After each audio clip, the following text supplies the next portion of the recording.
All right, let's get right into it. We're going to talk about a piece of tech you might think is, kind of old news, the good old green screen. But what if I told you that this old Hollywood trick is secretly the most powerful tool an indie artist has in the age of AI?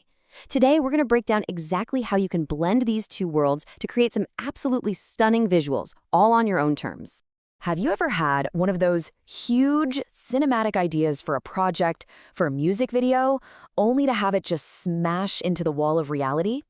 You know what I'm talking about? The reality of budgets, locations, and all that logistical stuff? It's a super frustrating gap, right? Well, it's a gap that we can finally close, and we can do it right from a home studio. So what this really boils down to is a massive shift in power. The old way meant you were always chasing resources. You had to find locations, hire crews, spend a ton of money you probably didn't have. The new way, the way we're diving into today, puts all of that creative control right back into your hands. It's all about building infinite worlds from one single, simple setup. So here's our game plan. We'll kick things off with the why behind green screens, then we'll get practical with the how-to of a DIY setup. After that, we'll check out the software that makes the magic happen, and finally, we'll tie it all together with the incredible world of AI. Let's do this. Okay, first things first. We need to completely reframe how we think about green screen. This isn't some outdated special effect from the 90s. No way. In today's world, with all these modern AI tools, it's the essential first step. It is the key that unlocks total control over your entire visual world. Here's the core idea, and it's super simple.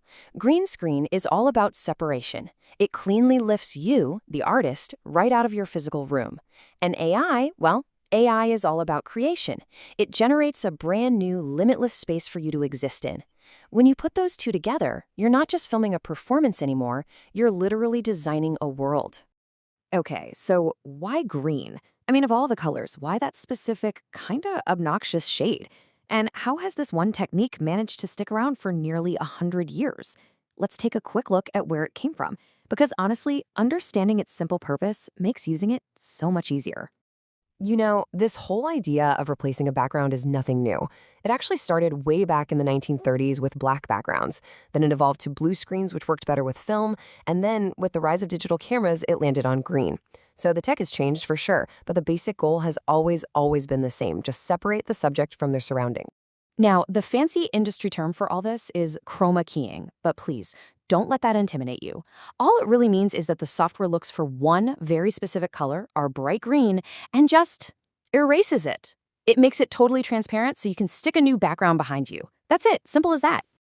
So why did green win the war against blue in the digital era? It really comes down to two simple facts. First, digital camera sensors are way more sensitive to green, so they capture more detail in that color channel. And second, and this is the big one, there's pretty much zero pure green in human skin tones. That combination makes it incredibly easy for software to draw a nice clean line between you and the background. All right, let's get our hands dirty. And I promise you do not need some massive Hollywood soundstage to pull this off. All you really need is a little bit of space and a good understanding of the most important thing of all, light. This brings us to the single most important rule of green screening. If you only remember one thing, make it this. You have to light the screen and light yourself as two completely separate things. Your screen needs flat, even, totally boring light. You, on the other hand, get the cool, creative, moody, stylized light that actually fits your project. And here's exactly why that rule matters so much. If your lighting is uneven, you get a dozen different shades of green. You've got dark shadows over here, bright hotspots over there. That just confuses the software. But even right, that creates one solid, flat color, which is incredibly simple for the software to just grab and remove cleanly. Okay, here are a few quick pro tips that'll save you a ton of headaches. If you're using a fabric screen, pull it tight to get rid of wrinkles. If you're painting a wall, use matte paint so it doesn't reflect light. Try to stand a few feet away from the screen to stop that green light from bouncing onto you. And finally, use a backlight to create a little halo around your hair and shoulders. It really helps the software see your edges perfectly. All right, you've shot your footage? Now it's time to head over to the computer.